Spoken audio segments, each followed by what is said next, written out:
Hello, it's Friday, July 10th, 2026, and this is Darren with an update to Mike's layout in the western suburbs of Chicago.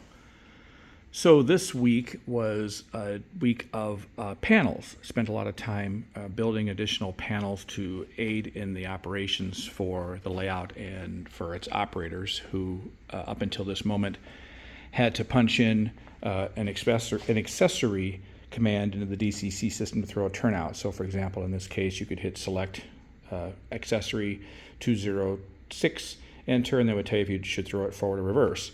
Now they just have the ability to push a push button. So here's an example of one of the panels here.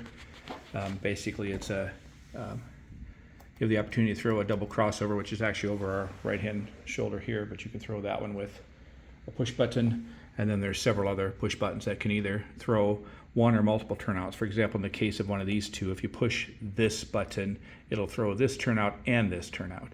So it saves buttons and conceptually will make the logic easier for the operators when they have a choice of, less buttons to push and get confused. Over here is a panel that we had to put on the tabletop because the aisleway was just enough of a width issue that we wanted to make sure that there wasn't going to be any problems. So this one's mounted on the table, as was the one I showed earlier over here in the entrance to the yard. This one is the same concept on the tabletop, so we don't get into the aisle space. But this one controls some staging tracks, which are back over in here. There's 4 staging tracks. And then there's an industrial section over here for the town of Naperville. And so it gives you the opportunity to control turnouts for the Y and access in and off the main lines and back to the industrial areas we talked about in the staging. And then the rest of the yard, which we're calling Eola Yard, is all hand throws. And I think I've showed you this in the past, but basically everything runs through a tube. And so when you throw the turnout, then it can go through the tube and throw the wire back and forth. And that's so I can do scenery over the top of this eventually. I'll take you around and show you the other side. This layout to show scale, obviously, I don't know if I mentioned that this time, but here's another panel, by the way. So the panels are basically built with a program called Microsoft Paint, which is just a simple graphics program that every computer probably has in it, at least ones that are newer than the last, probably 15 years. I've seen people build panels out of graphics programs in everything from PowerPoint to, some other complex program, but I just do it simply on the on Paint, and it works out pretty well. I have it do the black backgrounds, and then I put in this case, we have the main lines colored red or blue because of the complexity of the layout and its loops. It's basically a double track layout, but because it goes back and forth several times, it's easy to get confused over the east and west tracks as you're sort of staring at it. So again, by labeling them a specific color track for panels, it might help a person recognize east and west. Plus I've gone through now and put east and west labels, and each of the panels also have an indication of west and east.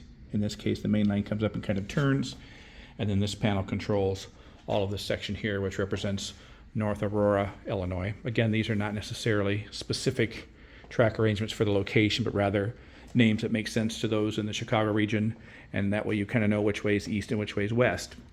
And speaking of that, one of the issues we were having here for a while is we were originally this layout was designed not for operation. It was just going to be a roundy round type layout, and then Mike discovered operation is a pretty cool thing. And so since then, and we've been developing the operational part of it, I thought towns were in kind of a weird order. And so this trip we also renamed all the towns to make more of a timetable sense or an east to west type sense, starting at Chicago Union Station, Western Avenue, Westmont, Downers Grove, those kinds of concepts. So it makes sense, for those who are in the area, you're going to know if you're in a particular town, which town is east of you and which town is west of you. If you're not from this area, it may not matter, but the majority of his operators are, Chicago area folks, and so we want to make sure that they have a chance to understand where they are based upon locations on a map and where they know east to west goes. So I think that's everything that I wanted to show you for this time. I guess I should finish talking about the panels. I started and I interrupted myself.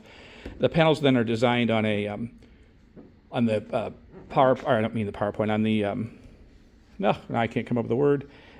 Basically, some kind of a program, Microsoft Paint in my case, that I do graphics. I like to put in the turnout numbers. It's also good for myself as I'm programming the panels, and then have them printed on vinyl. I actually go to a local shop that does signage, and they print on a vinyl that's sticky on the backside. And then basically I make a paneling out of the plastic or masonite.